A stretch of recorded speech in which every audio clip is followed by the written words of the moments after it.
Ano na ang nangyayari sa kanila? Ano na lang ang nilang damdamin? Ano na lamang ang kanilang mukhang ihaharap doon sa ibang mga kasamahan na ang kanilang pastor ay nagkakalat, nawawala sa kanyang sarili.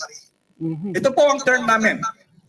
Kapag ang isang Kristiyano na dapat ay spiritual at siya'y namuhay ng sekular, ang tawag namin dito sa taong ito ay karnal.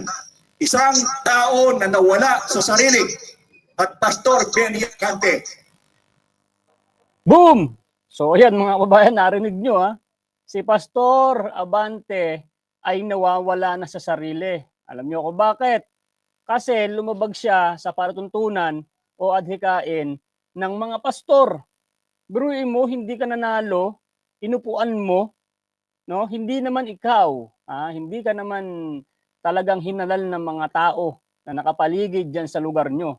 Biruin mo, umupo ka, tapos ayan binulgar ho ng kanilang kasamahan sa simbahan, itong si Benny Abante ay palaging galit. High blood yata ang loko, high blood. High blood ka ba? Tanong lang.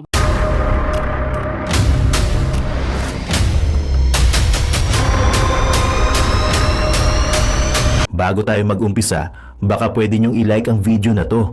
Malaking bagay ang like sa aming mga content creators. Maraming salamat po.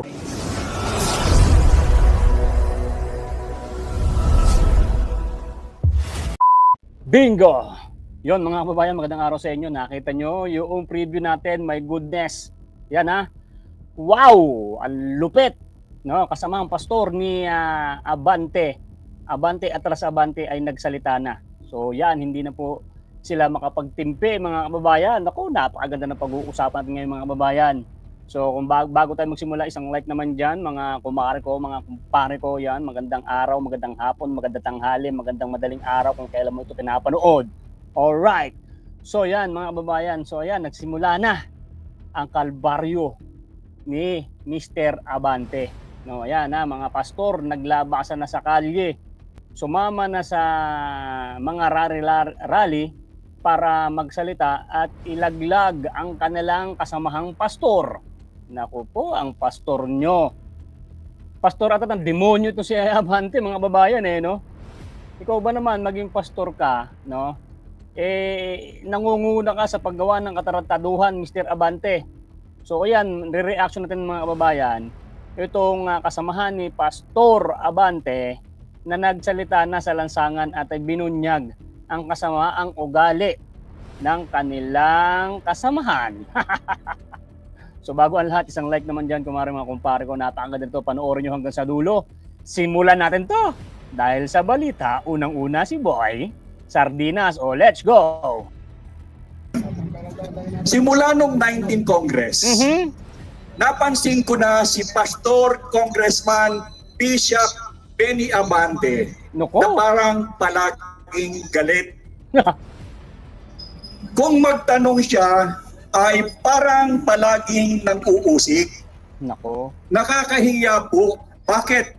Sapagkat daladala po niya ang titulong pastor. Yun. Sa amin pong pamantayan, ang isa pong pastor ay hindi po dapat mag-ugaling mahalay. Number 1, hindi pwedeng kakitaan ng ugaling pagkamahalay. Sandali. Mga kababayan, kita nyo sabi ni pastor, kasamahan ni pastor dapat daw ang mga pastor na tulad ni Abante hindi makitaan ng kahalayan. Kitang-kita nyo dati, di ba? Kung dumilap, gumagano'n niyang si Abante. So nakita at napansin na rin mga kababayan ng mga kanyang mga kaanib, lalong-lalo ang kanyang mga kasamahang pastor na mahalay ito si Abante. Malibog pa yata ang gago. O ayan na. O mga kababayan, shout out sa mga membro ni Abante. Shout out salamat po. At nagsasalita na kayo. Unang-una sa mga pastor na kasamahan ni Abante. Tuloy pa natin. Ang ganda nito mga babayan. Let's go. ng Team Congress, Oo. pinapanood ko siya. Mhm. Nakakahiya. Nakakahiya ang kanyang ginagawang pag-uugali. Sinasabi ko po ito sa inyo sapagkat nais kong ipaalam na hindi po ganyan ang ugali ng mga pastor ng Ebanghelikong Kristiyano. Mhm. Kami po ay mga Kristiyano doon po sa angkas ng Ebangheliko. Si Pastor Benny Abante ay kabilang sa Ebanghelikong Kristiyano sa partido ng mga Baptist. At alam po ba ninyo, kaya ako'y nagtataka sa kanya, ang mga Baptist people are known to be the man of the book. Kahit tanong nyo sa kanya. Ang Baptist people are known to be the man of the book. Ibig sabihin, ang mga Baptistang tao o mananampalatayang Kristiyano ay sanay sa paghawak ng kasulatan ng Diyos. Nagtataka ako sa kanya, ano ang nangyari sa iyo? Ano ang nangyari sa iyo, Pastor Benny Abante? Patay. Hindi ba dapat ang isang pastor ay sa halip na nangungutya ng kanyang kapwa, lalong-lalo na sa ang kinukutya mong tao ay tinuturing mong hindi mananampalataya? Boom! Bakit ako nagsasalita ng ganito? Hindi ako dapat nagsasalita ng anumang bagay na masama sa aking kapatid. Mhm. Pero mali ang kanyang ginagawa. Mali ang kanyang ginagawa. At hindi namin ito tinotolerate. Ang sinasabi nga doon sa aming asosasyon sa Philippine Council of Evangelical Churches na kung saan ay meron kaming 500,000 membro. Wow, Na kung dami. saan siya kabilang, bakit hindi ito dinidisiplina? Mhm. Panawagan sa PCEC kay Pastor o Bishop Pantoja kay Noel. Kahit lang sa Eto na mga babae, nananawagan na itong si Pastor. Ha? Nanawagan sa mga matataas na mga kaanib sa kanilang simbahan, no? Dapat daw bigyan ng aksyon itong kahalayan, no, ni Pastor Benny Abante. Ayan na.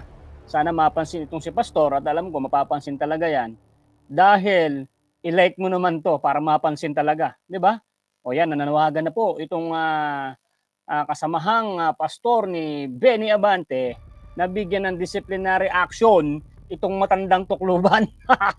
Lagot ka ngayon, Abante. akin nga ng isang taon sa seminaryo, Boom! bakit hindi ninyo binibigyan ng disciplinary measure si Pastor Benny Abante? Bakit? Bakit? Hindi ugali ng pastor na mangsino ng tao. Boom! Hindi ugali, binigyan ka pa naman ng titulong reverend. Patay. Nakakahiya. Nakakahiya. Pagkatapos, aaralan mo ng John 3:16 yung kausap mo na minura mo? Mhm. Anong klase kang pastor? Hindi po namin tinatangkilik ang ganitong klase ng pag-uugali dahil kami bilang mga pastor kailanman hindi kami nagmamasamang ugali sapagkat ito'y labag sa aming panuntunan. Patay. Matagal ko na pong gustong ilabas talaga ito. Dahilan sa walang aksyon na ginagawa na disiplinahin ang taong ito. Dapat dinidisiplina siya ng Philippine Council of Evangelical Churches dahil nakakahiya ang kanyang ginagawa. Kitang-kita siya sa buong mundo kung paano Boom! niya hinahamak, kung paano niya ipinapahiya ang isang tao. Nakakagaling. Pagamat siya aming kasama sa kapatiran, hindi po namin gusto ang kanyang ginagawa. Paumanhin Pastor Benny Abante. Ako po ay dating nagsisimba sa inyong simbahan. Kami po ay taga Santa Ana. Pero, hindi ko kayang sikmurain kung papaano ka manglait ng tao. Boom! Ang pastor sa pamantayan ay dapat mahinahon. Ang pastor sa pamantayan ay dapat mabait, magalang, hindi magagalitin. Hindi ka po pwedeng maging pastor kung ikaw ay magagalitin. Ito po isang pamantayan ng pagiging pastor. Ano ang nangyari sa iyo? Bakit ka nagkaganyan? Sa mahabang panahon, ikaw ay iginagalang dahilan sa ikaw ay kagalang-galang na pastor. Boom! Ikaw ay binigyang titulo ng reverend. Pero kinain ka ng sistema ng politiko. No one can serve two masters, either you love one or hate the others. Kung ikaw ay isang pastor, hindi ka po pwedeng maging politiko sapagkat ang tuunan ng dalawang ito ay hindi pareho. Kung ikaw ay politiko, sekular ang gawain mo. At kung ikaw ay pastor, spiritual ang gawain mo. Bakit po pinagsabay? Na ang nangyayari ngayon sa halip na ikaw ay maging spiritual, kinain ka ng sistema at mas mataas ang nangyayari sa iyo, ang panuntunan mong sekular. Kung mag-ugali ka, para ka nang ugaling hindi mananampalataya. Patay. Nakagagalit, Pastor Benny Abante, ang ginagawa mo. Isa pa, sa halip na ikaw ang magturo ng kabutihan, alam mong hindi ka nanalo. Yan na. Alam mong hindi ka nanalo at alam mo sa konstitusyon o sa pamantasan ng ating batas, kung hindi ka nanalo, huwag mo nang igiit ang sarili mo. At bakit mo patuloy na ginagawa? Hindi ka ba nahihiya sa sarili mo? Meron kang kongregasyon. Meron kang mga tao na kung saan ikaw ang pastor ay meron kang mga kawan. Ano na ang nangyayari sa kanila? Ano na lang ang nilang damdamin? Ano na lamang ang kanilang mukhang iaharap doon sa ibang mga kasamahan na ang kanilang pastor ay nagkakalat, nawawala sa kanyang sarili. Ito po ang term namin. Kapag ang isang Kristiyano na dapat ay spiritual at siya'y namuhay ng sekular, ang tawag namin dito sa taong ito ay karnal. Isang tao na nawala sa sarili. At Pastor Benny Abante. Boom! So ayan mga kababayan, narinig nyo ha. Si Pastor Abante ay nawawala na sa sarili. Alam nyo kung bakit?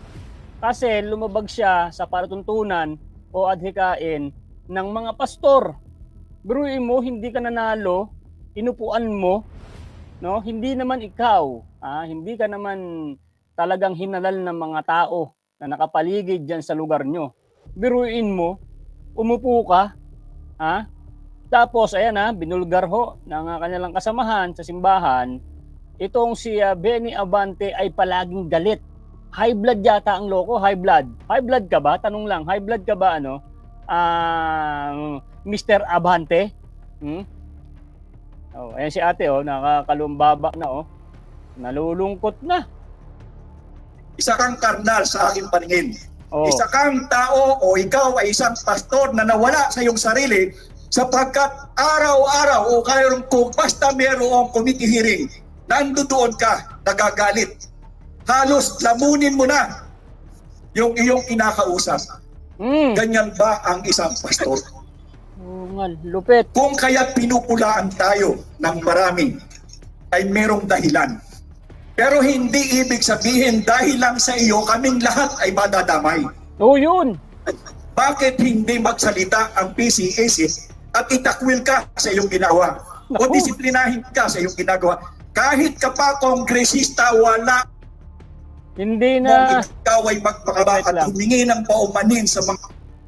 Hindi na dapat to disciplinary action mga kababayan. Dapat to tanggalin sa kanilang simbahan kasi nadadamay yung mga kasamahan niya sa simbahan, pastor, mga miyembro, nadadamay sa kanyang pinaggagawa. Kung ito itanggalin niyo na, mga pastor, mga miyembro sa kanyang simbahan, kung tanggalin niyo na to, di syempre, tanggal na po ako, sasabihin ni Abante, sa simbahan na kinakaaniban ko, o di malalaman ng taong bayan, kung gumawa ng katarantaduhan itong si Abante, mga babayan, hindi na madadamay ang mga kanyang mga miyembro, ang kanyang mga kasama sa simbahan, di ba? Tanggalin nyo na yan. Wag nang, sir, wag na pong wag nang disciplinary action. Patanggal mo na yan. Nakakahiya na ngayon sa simbahan yun. Nakakahiya pa sa buong Pilipinas. Diyos ko. My God. Mga taong pinagkasalahan mo sa pamamagitan ng iyong panunuring sa kanila.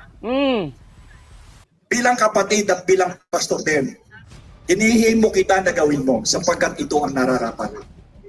Pero kung ang gagawin mo ay ako'y iyong gagantihan, yan.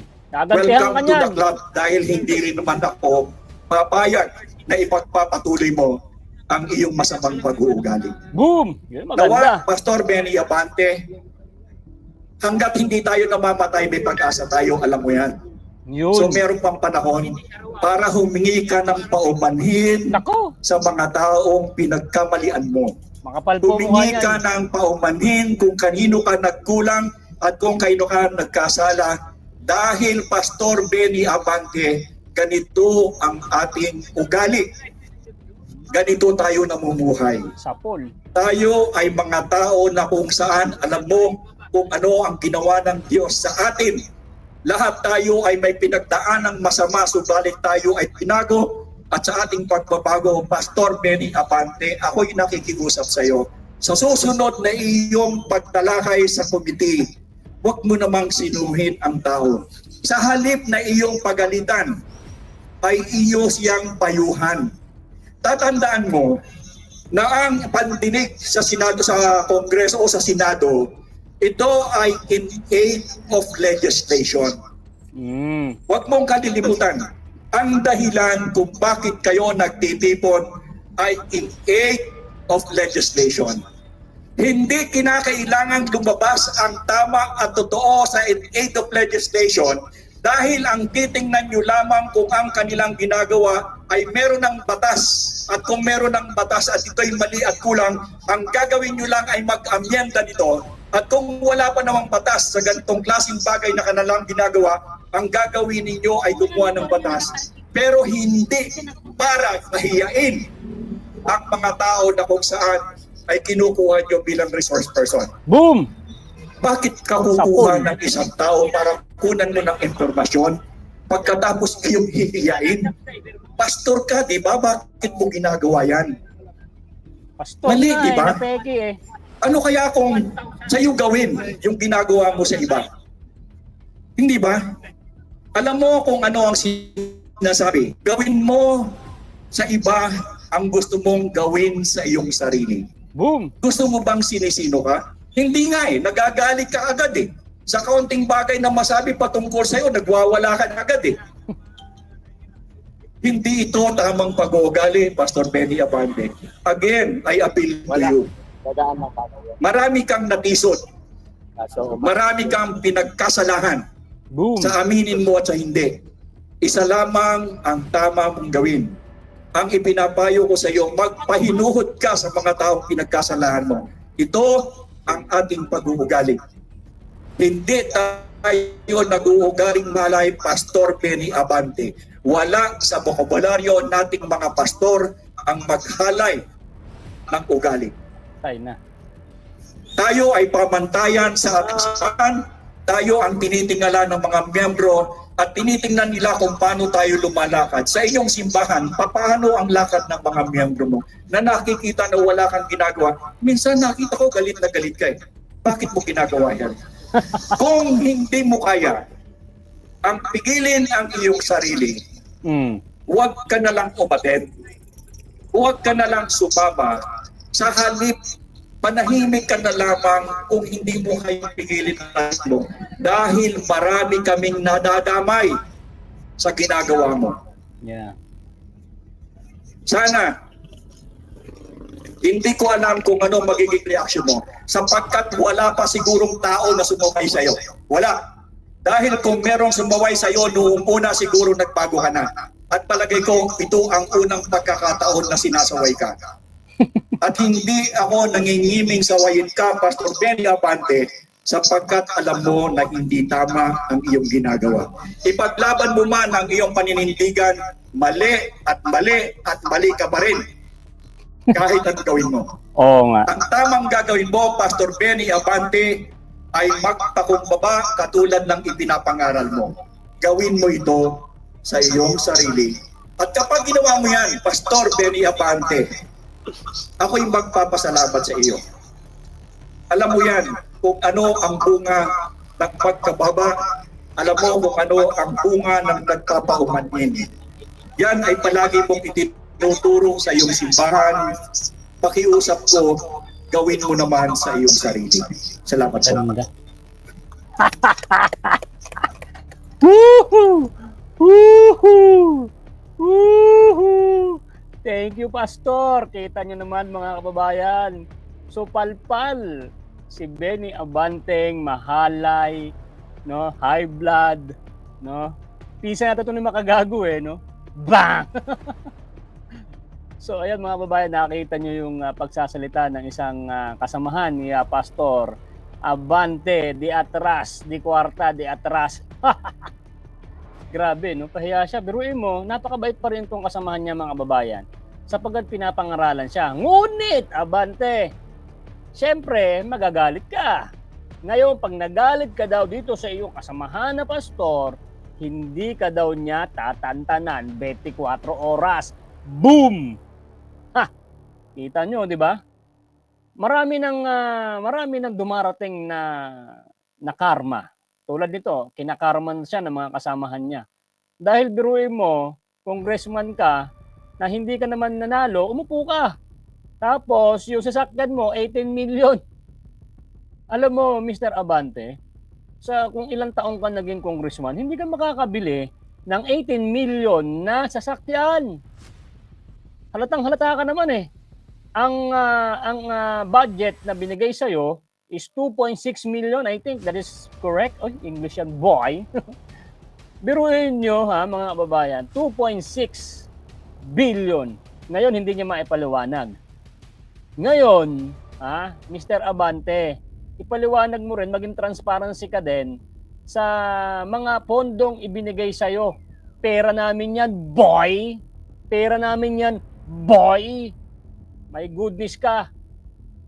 Pastor ka pa naman, naglilingkod ka sa Panginoon. Hindi, siguro yung Panginoon mo, demonyo. Yung pastor mo na nagsabi, ikaw ay hindi dapat gayahin. Pastor ka, dapat pangaralan ka or tanggalin ka na sa inyong simbahan or bigyan ka pa ng disciplinary action. Pero sa akin, komento ko, wag talwalag ka na. Marami ka naman ng pera demonyo ka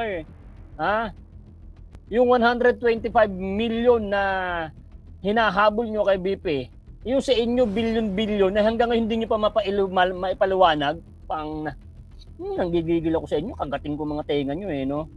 My God! So ayan mga babayan, nakita nyo yung ating vlog. Kung nagustuhan nyo po itong ating video, don't forget to like and subscribe. Boy Sardinas sa Miyembro ng Banateros Vloggers! So, ayan, nakita nyo na mga babayan ipakishare nyo nga ito sa mga kumare natin dyan, na mga kapitbahay nyo.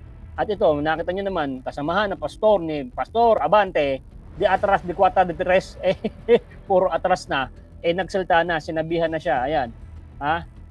Kahit sa simbahan pala nila, ganyan yan high blood Maka high blood ba ang pangalan mo, boss? Paliwanag mo ang pondo na 2.6 billion mo, boy. Yung aming mga tax dyan, nandyan pa rin sa'yo. Susunod ka na rin. Nanggigigil talaga ako. So hanggang dito na itong ating vlog mga kababayan. Susunod pa ulit at sana makita-kita po tayo. Shoutout sa mga kumarang mapupulaan list dyan. Thank you and God bless every day. Bye-bye. Mabuti pa ang sardinas, may label. Tayo, wala. Oo nga pala. Nay, ito na yung bayad ko sa isa kunin mo yung isa.